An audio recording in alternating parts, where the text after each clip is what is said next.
Hello, my name is Andrew. I am a full time voice actor, and I've been doing this for the last year. But I've really just been winging it. Let's talk about that.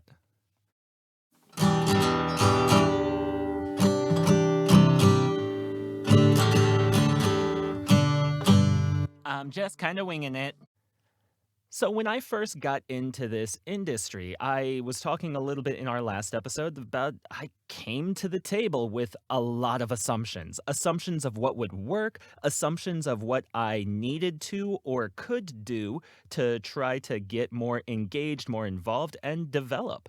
And that's taken me some really fun and interesting directions. So one of the ones I kind of want to talk about that I started doing in an effort, there was a podcast I've mentioned before that I've listened to a lot of podcasts myself coming into this, mostly just for education purposes. A lot of these podcasts these days, if you're not, listening to true crime dramas or uh, entertainment types things, are informational, and I listen to a lot of informational podcasts around voice actor training. And one of the big ones that I was listening to was Voice Acting Mastery.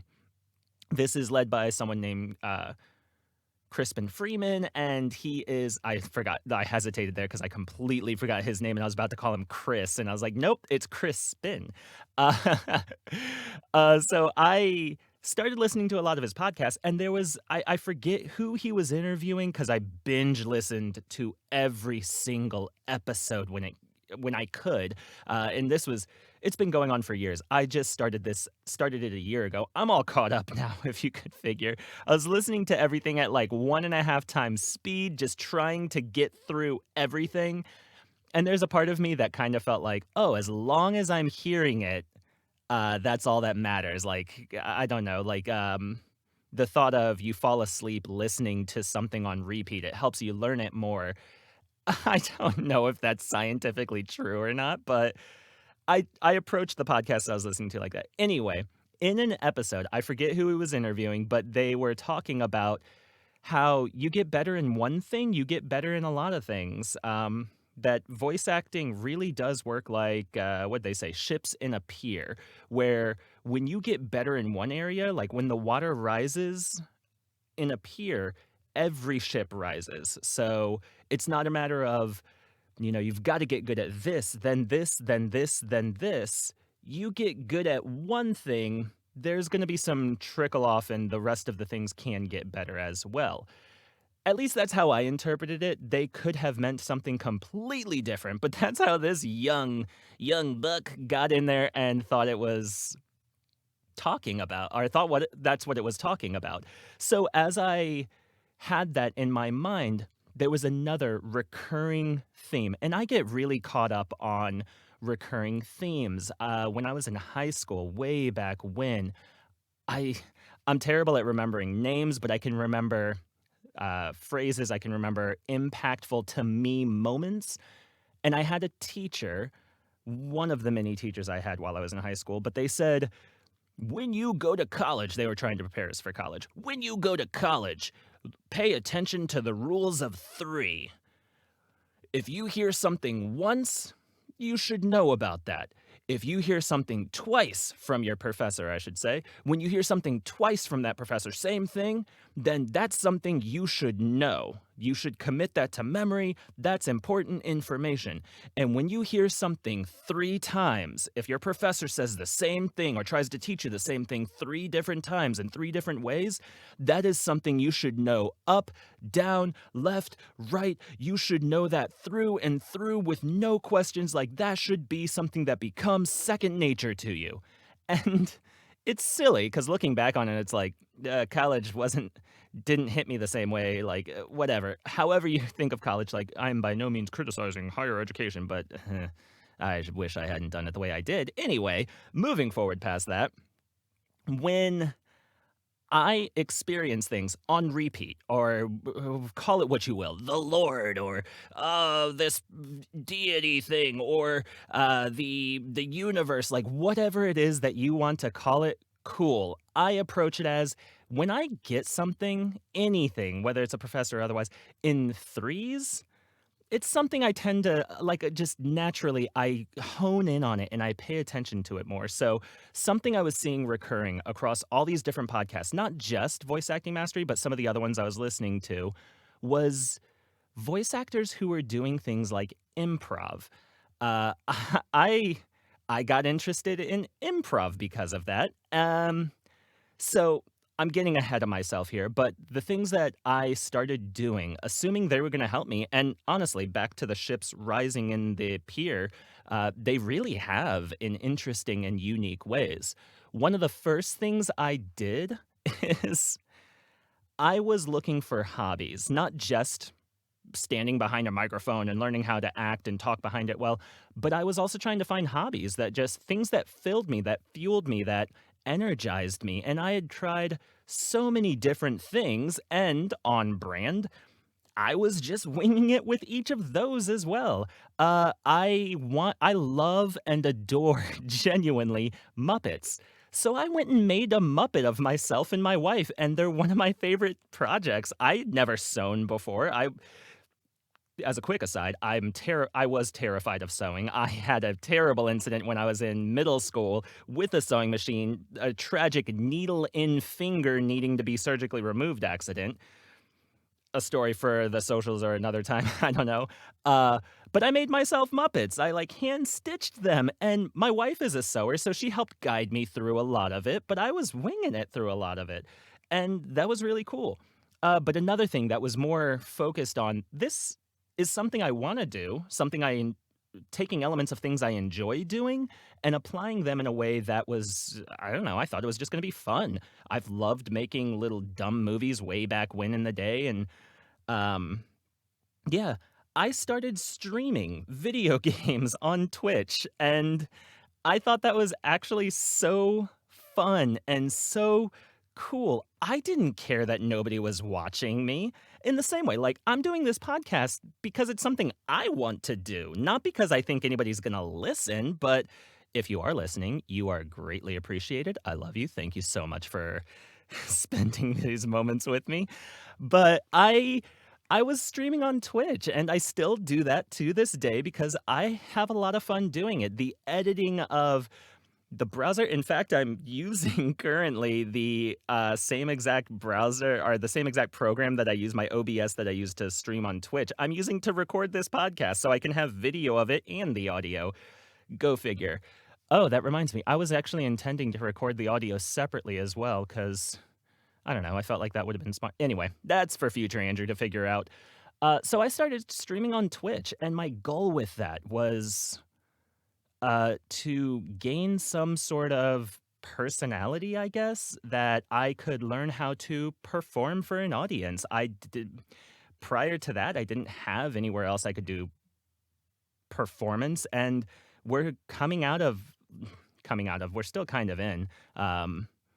We're at the tail end of the heightened stay-at-home orders of the pandemic, and I thought streaming Twitch was gonna be a fun way to sort of give myself an audience that I could play around with, that I could perform, that I could be honestly a really what I see as a really fun version of myself and put it out there for people to see. Again, not caring if anybody saw, not caring if anybody stayed tuned, but I started gaining a little bit of a following in there. And a beautiful, beautiful, beautiful evening, one day I'm streaming.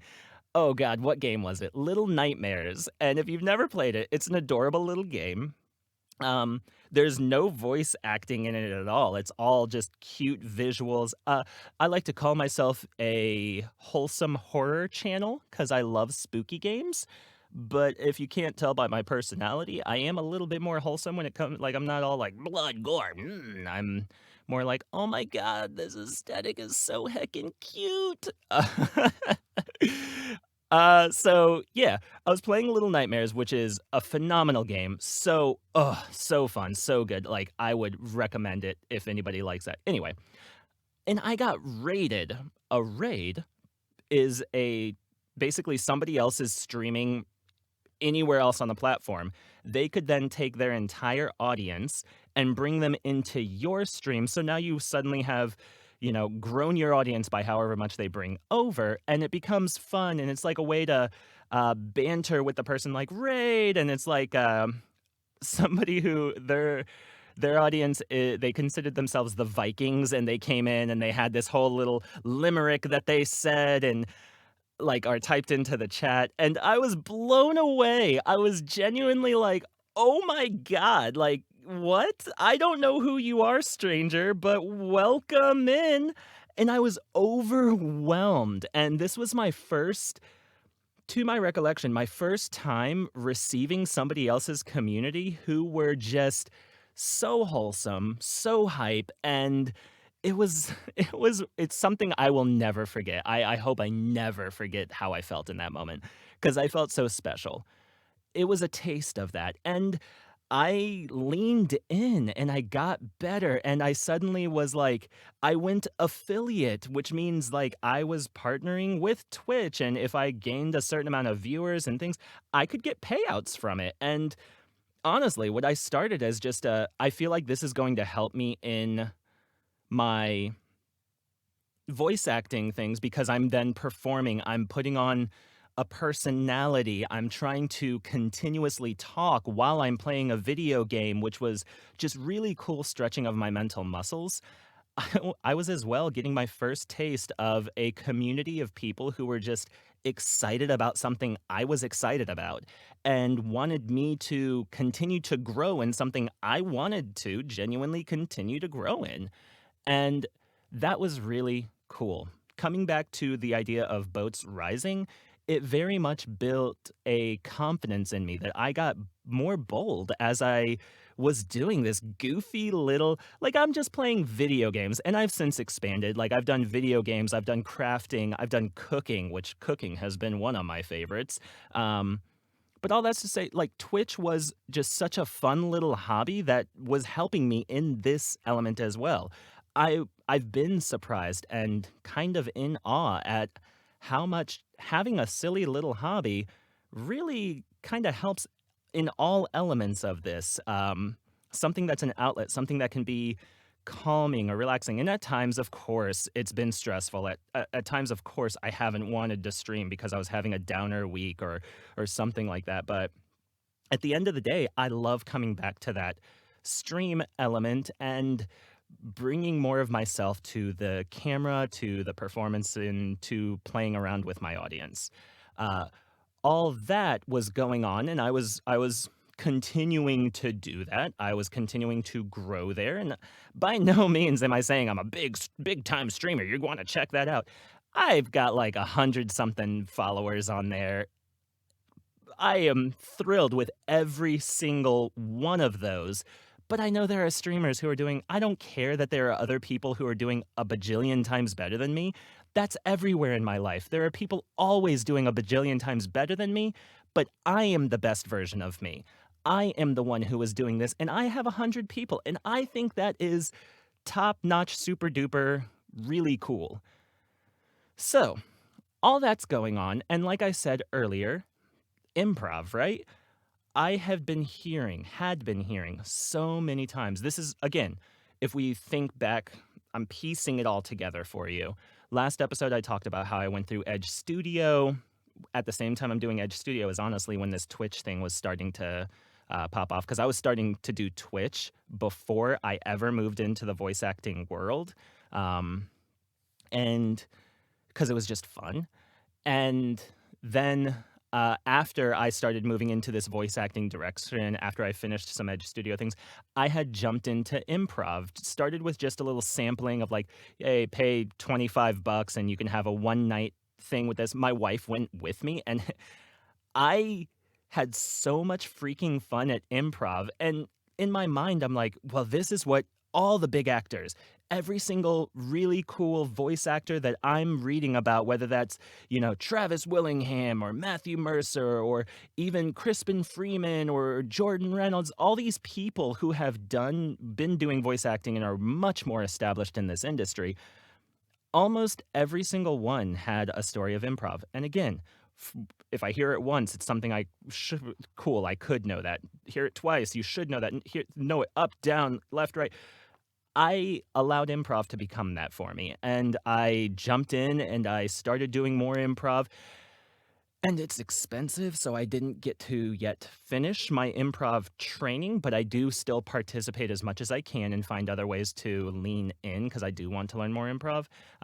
But it became a thing that like I jumped into improv because every single voice actor I was listening to in these podcasts is like, yeah, I did improv. Yeah, I did improv. Oh, improv. Yeah, me too. And yeah, I wanted the ships to keep rising. I wanted to get better at improv, which would improve my character work, which would improve my ability to pull a different read out for whether that's a commercial or an e-learning or something else or this, that, or the other. I wanted to continue to grow. So improv became that for me as well. And I guess this episode is me sort of talking about just steps I was taking while winging it. Um, yeah, so I jumped into this with no idea what direction to go, and this is all layered, all simultaneous. Recording the demo, doing improv, doing Twitch, and at the same time, or as of right now, I would say I wasn't even thinking about the other side of this that I'm going to be talking about in future episodes here, in that this is not just something you jump in and say, hey, I'm a voice, use me. There is an entire business side to this industry that I'm still to this day learning every piece of it that I can. Because, man, the business side, as of right now, me, who has had the value of all these experiences that have led me up to here, as of right now, me is thinking that business side is the thing I neglected the most.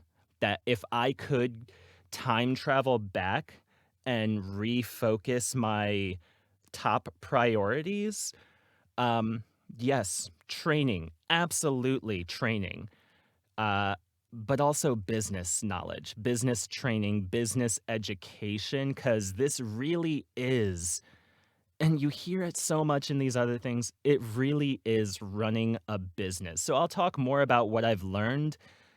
And again, this isn't me trying to educate. This is me just trying to talk about what my experience has been. And if you're somebody who's like trying to wing it in, maybe hear some of what I've said about how hard winging it really is without the right training. Um, yeah, yeah. There's so much to this industry that I still don't know, and so much I still want to learn. And having the people around me who have helped me see those things and step into those things, the people who honestly, if I hadn't interacted with, I never would have started doing this, talking into this microphone in this format to create this podcast. And none of this is written down, none of this is rehearsed. I'm just talking about whatever I'm thinking about in the moment. And obviously, rambling does happen, but yeah, if I could do things differently, I would just focus on more business, more, or as well, I should say, not differently, but in addition to prioritizing the things I did prioritize, I wish I would have noticed the business side of this as well. I might edit this one. I might not. I haven't edited actually any of the other ones other than adding in my silly little opening, which I hope you got a kick out of because it was just a really, I took about 60 seconds to write that opening. I'm learning guitar as well. I don't know guitar. That's another new thing I'm winging it on. Um, yeah, so I'm gonna roll off here. We'll jump back in another episode at some undetermined time. It's just whenever I feel a lick of inspiration, I jump in and do this. So yeah, I will talk to you guys soon. I don't. That's weird to say. I don't know. It's getting weird. Okay, bye.